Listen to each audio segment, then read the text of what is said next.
Bom, pessoal, a gente vai falar para vocês agora um pouco sobre os produtos para alimentação animal, tá? Esses aqui são os produtos que a gente vai utilizar, né? Que a gente vai criar. Esses aqui são os autores do trabalho, né? E a gente começa falando para vocês um pouco sobre a silagem com aditivo, tá bom? Bom, o Brasil ele apresenta um enorme potencial de produção de pastagem, né? Porém, os fatores climáticos fazem com que as forragens durante o ano elas sejam desuniformes. Com isso, o que a gente tem? A gente tem sempre um período de produção abundante de forragem e um outro período de escassez, né? A silagem de capim na alimentação dos animais, ela surge como a solução para que esse problema ele seja resolvido na época da escassez, tá?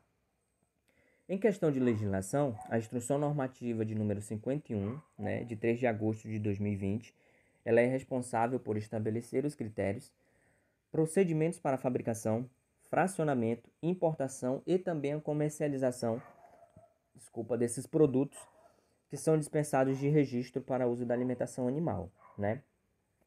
No desenvolvimento da silagem, existem alguns produtos que são utilizados no seu processo de criação. Um deles é o capim, né, que é de suma importância para o desenvolvimento desse tipo de silagem, né? E o outro que é bastante utilizado são os aditivos, que são usados com o intuito de melhorar a qualidade da fermentação do capim no silo, né?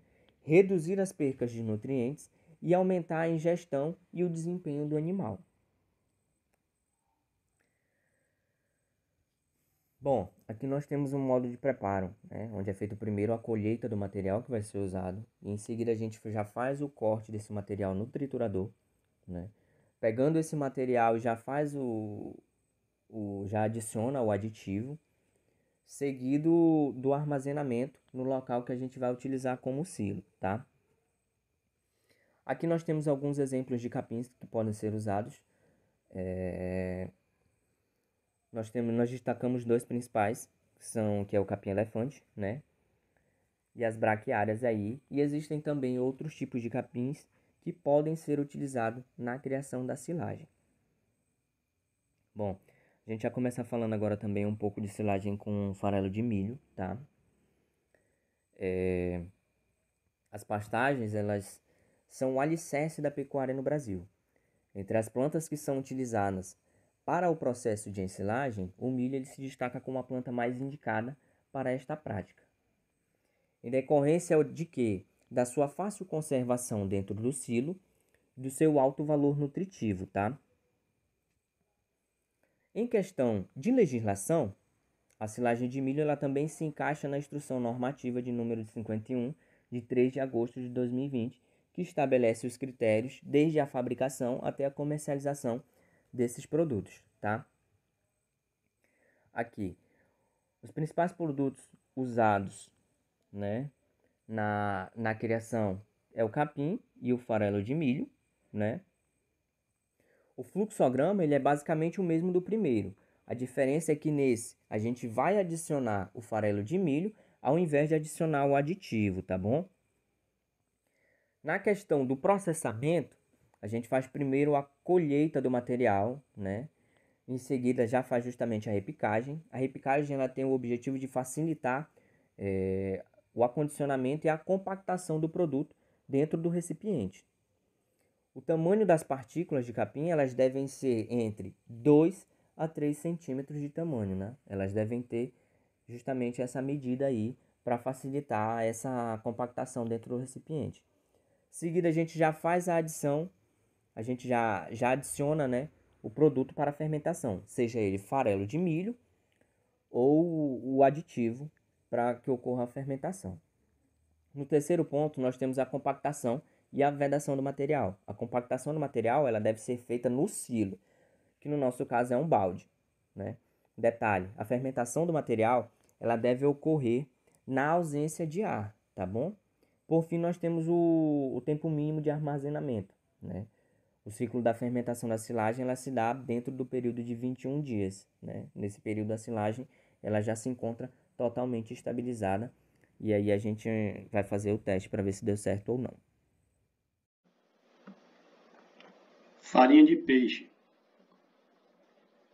Aqui a gente tem a parte da legislação que fala como que deve ser o produto, descrevendo o produto, farinha de peixe, os teores máximo e mínimo que deve conter, de acordo com o decreto 30.691. A gente vai ter os ingredientes, que são os restos de peixe e água para fazer o cozimento e o processo, cada etapa do processo.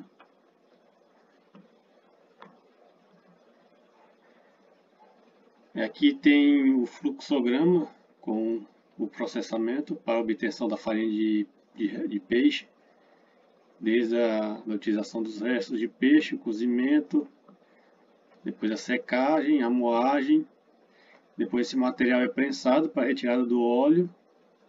A gente vai ter como resto uma massa prensada, uma massa seca prensada, e aí depois esse material é triturado e a gente obtém a farinha pronta. Farinha de carne e ossos. De novo a gente tem a legislação descrevendo o produto, decreto 30.691.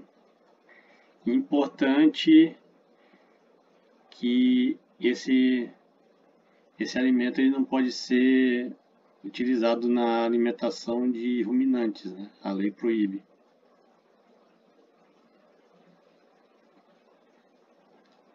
Aí a gente tem aqui o processamento, cada etapa, triturar, cozinhar, prensar de novo e novamente triturar. E aqui a gente tem o fluxograma com o processo, onde passa pela trituração, pelo cozimento, a prensagem muito similar à obtenção da farinha de peixe para retirada do óleo. Sobra a massa prensada que é triturada e a gente tem a farinha pronta. Dando continuidade aí ao e-book demonstrando um pouco sobre fenação, nessa primeira parte eu falo sobre a legislação que rege aí, que é a IN número 51 de 3 de agosto de 2020, que fala sobre os processamentos para fabricação e fracionamento, importação e comercialização dos produtos para alimentação animal. Os principais tipos de capim utilizado para fenação. O processamento, que ele vai desde o corte da forragem até a desidratação da forragem, o ponto do feno e o enfardamento. No fluxograma eu mostro cada passo realizado aí para a fenação, que vai desde o corte da forragem, a desidratação, o ponto do feno. Aí se pegar um pouco desse feno e torcer e sair um pouco de água, significa que ele precisa continuar sendo desidratado. Caso ele quebre ou esfarele, é porque esse capim ele passou do ponto e já está impróprio para uso. Lembrando que o ponto ideal é entre 15% e 18% de umidade. Se o capim for maleável e sem umidade, ele já pode ser enfardado e armazenado. Agora, um pouco da ração peletizada. Eu inicio falando sobre a legislação aí, que é a lei número 6.198 de 26 de dezembro de 1974, que fala sobre a inspeção e fiscalização obrigatória dos produtos destinados à alimentação animal. Aqui um pouco sobre os ingredientes, que eu falo sobre duas rações peletizadas, que é a ração peletizada com peixe e a ração peletizada com legumes. O processamento da ração peletizada com peixes, aqui é bem claro, dividido em 4 passos. Torta de amendoim. Aqui temos a parte da legislação, que temos aqui a Instrução Normativa número 110, que é de 15 de março de 2021, e a Normativa número 03, que é de 24 de novembro de 2020.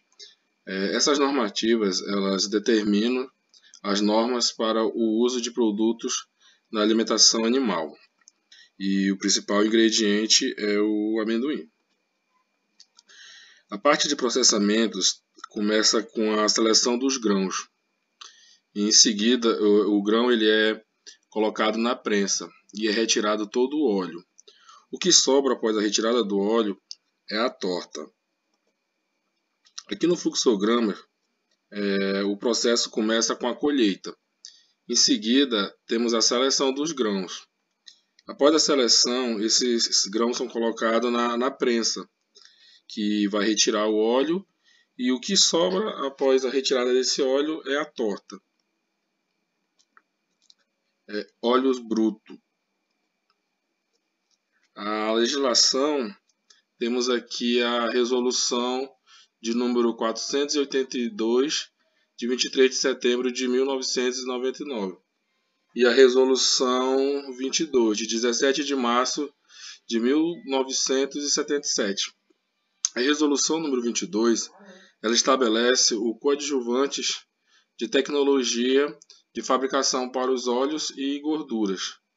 A resolução número 482, ela fixa a identidade e as características mínimas de qualidade a que devam obedecer os óleos e as gorduras vegetais.